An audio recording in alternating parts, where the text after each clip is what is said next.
வணக்கம் நண்பர்களே, அனைவருக்கும் வணக்கம். திமுகவின் மிக முக்கியமான அமைச்சரை செருப்பால் அடிக்க வேண்டிய சூழ்நிலைக்கு பொதுமக்கள் தள்ளப்படுகிறார்களா?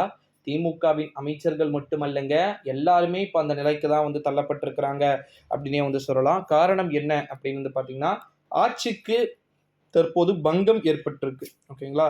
விழுப்புரம் மாவட்டம் இந்த ஒரு சூழ்நிலையில தான் குறிப்பா பாத்தீங்கன்னா, திராவிட முன்னேற்ற கழகத்தில் இருக்கக்கூடிய மிக மிக முக்கியமான மூத்த துறையை சார்ந்த அமைச்சர்கள் தற்போது நம்முடைய கள்ளக்குறிச்சி மாவட்டத்திற்கு தமிழ்நாடுடைய சீஃப் மினிஸ்டர் அவர்கள் பாத்தீங்கன்னா அனுப்பிச்சு வச்சிருக்காரு. போய் பாருங்கப்பா, அங்க என்ன நடந்துகிட்டு இருக்கு, என்ன மாதிரியான இன்சிடென்ட் பாத்தீங்கன்னா போயிட்டு இருக்கு அப்படின்னு சொல்லிட்டு. அதற்கு பாத்தீங்கன்னா சிபிசிஐடி விசாரணை நடத்தப்படும்.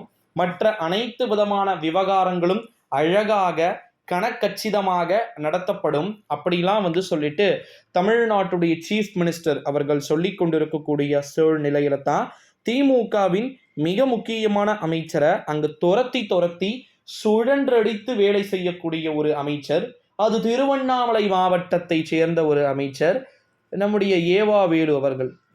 கள்ளக்குறிச்சிக்கும் திருவண்ணாமலைக்கும் பெரிய டிஃப்ரென்ஸ் கிடையாது. சேலம் மாவட்டத்தில் இந்த கள்ளச்சாராய விவகாரம் பூதாகரமா வெடித்திருக்கு.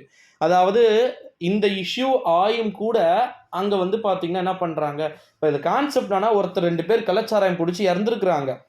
அந்த 2 பேரும் பார்க்க போனவங்களுக்கு கள்ளச்சாராயம் கொடுத்துருக்காங்க ஒரு சோகமான வீட்டில். அதுதான் இதோடைய எஃபெக்ட்.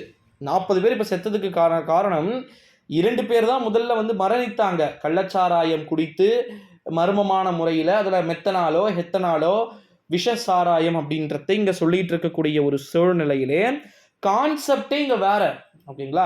இந்த கான்செப்ட் இந்த மெத்தட் படி தான் பார்த்தீங்கன்னா இங்கே நடந்துக்கிட்டு இருக்கிறத இங்கே நம்மளால தெளிவாக பார்க்க முடிகிறது. ஸோ இந்த ஒரு சூழ்நிலையில தான் திராவிட முன்னேற்ற கழகத்தை சேர்ந்த மிக முக்கியமான அமைச்சரை துரத்தி அடிக்க வேண்டிய சூழ்நிலைக்கு அங்கே வந்திருக்கிறாங்க. சில பேர் சில விதமான விஷயங்களை ஒரு கருத்து சார்பு இல்லாமல் பேசுகிறாங்க.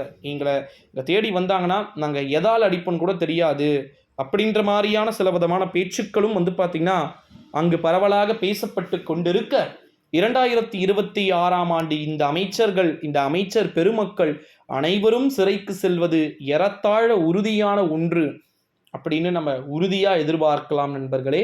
2024 40க்கு 40 கொடுத்த வெற்றியை நக்கி கொண்டு செல்லுமா 2026 தேர்தல் முடிவுகள்?